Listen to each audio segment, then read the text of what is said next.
Look around at the 5 people that you spend most of your time with. And I don't mean the people that follows you on social media or your colleagues from work or your mates on campus. What I actually mean is 5 people that you call on a daily, people that you sit to have conversations with, people that you chat. Now, think of this honestly. Is any of these people where you want to be in 5 years?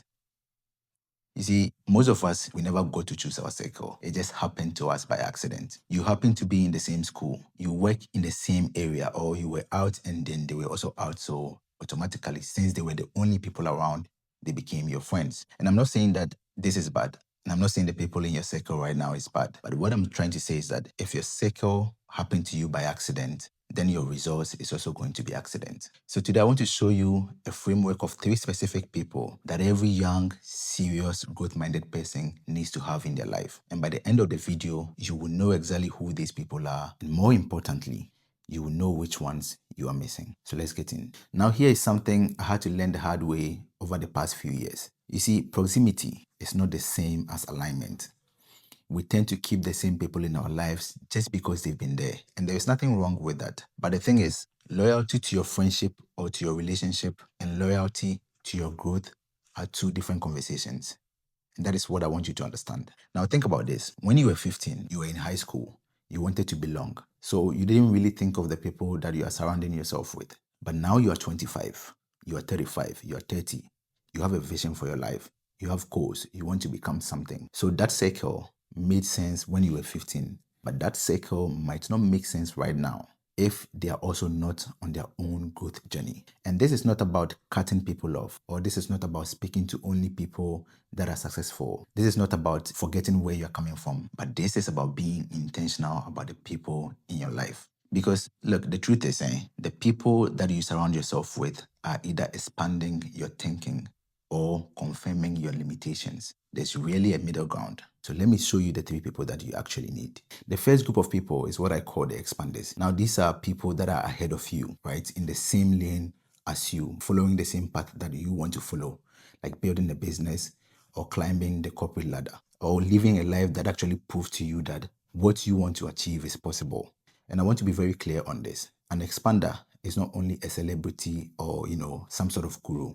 They could be a friend of a friend that is actually climbing the corporate ladder or 10 times ahead of you. Somebody that has actually built businesses. They could be people that you know, people you follow online, whose life you can clearly learn from. The point is, there is a psychological ceiling that we carry when we've never seen anybody like us achieve something. Sometimes you want to build an empire, you want to build a business, but you don't even believe it is possible because you've never seen anybody do it. And that is the role of an expander in your life. Not to advise you or to tell you what to do, but just to exist in your life to prove to you that what you want to do is also possible. Because when you see somebody coming from where you're coming from who have been able to build something for themselves, it proves to you, it becomes like a blueprint for you that what you also want is also super possible. Now, this is what people usually get wrong about expanders.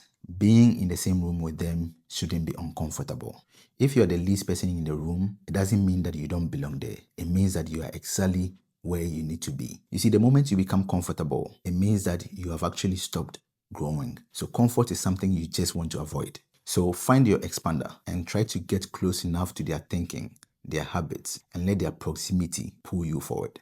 The second group of people is what I call the builders. These are people that are also building something for themselves, starting a business or climbing the corporate ladder, coming up with a body of work. Expanders are ahead of you, but builders should be in the same level as you. This is what most people don't understand.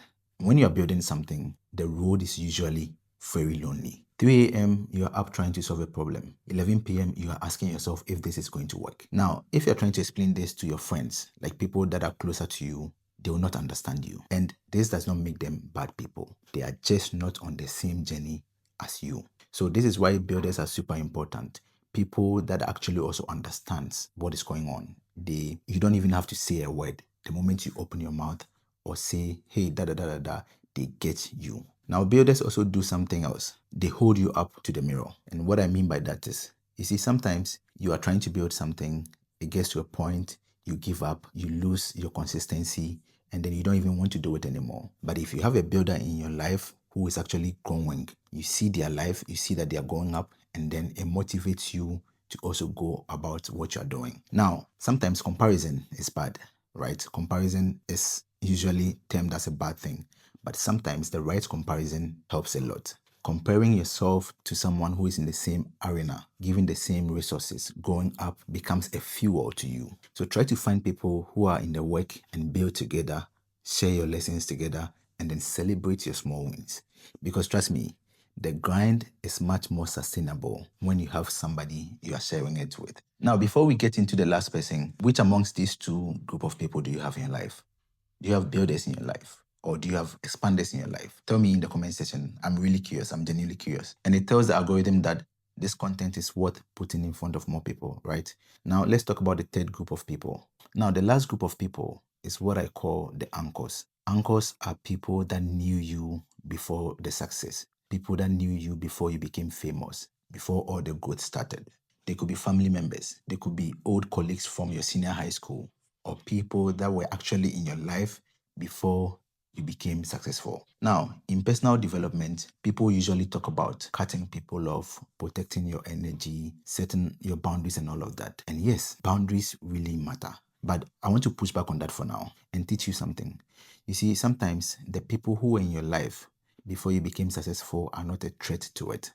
They might actually be the greatest blessing to it. And here is why. You see, when you become successful, there is a version of success that is very hollow. A version where you've achieved everything on the outside and have actually forgotten who you are on the inside.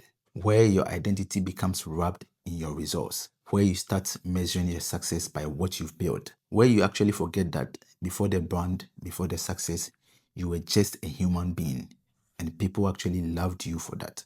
And anchors actually keep you intact with that version. Not because they remind you of your limitations, but because they remind you of humanity. Me, myself, this is also something that I'm really working on, keeping in touch with my anchors. Now, on the other hand, not everybody you knew from your past is an anchor. Someone who resents you is not an anchor. Someone who pulls you back to old patterns is not an anchor. Someone whose idea of keeping you grounded is keeping you small is not an anchor. An anchor is someone who loves you enough to let you go while staying present enough to remind you where you started. That is an anchor. And please try as much as possible to get in touch with your anchors, because success without roots usually is just noise. Now, this is what I want to leave you with. You don't find your circle, you build it. I, for once, traveled all the way from Amsterdam to Accra for 2 days just because I wanted to meet somebody I think is an expander in my life. I left my car, my broken car, in the middle of the street. I could have been fined for that. I left it there and walked 20 minutes to meet somebody I think is an expander in my life. There was a guy that reached out to me on TikTok. We had a conversation and we realized that we were all builders. And today we have come up with a mentorship program that is aimed to help young people find clarity and achieve the things that they want to achieve in life. Your circle should be built on purpose, right? It should be built with intention over a period of time. This is how you're going to do it. First, audit your circle. Look at the 5 people that you spend most of your time with and see if you have builders in it, if you have expanders in it, if there are anchors, right? And if you don't have any of these in it, that is also fine. Know that you are the architect of your life, so you can start building your circle today. If you think this video was helpful, share with your friends, comment so that other people can also see and get the same value you got out of the video. See you again next week.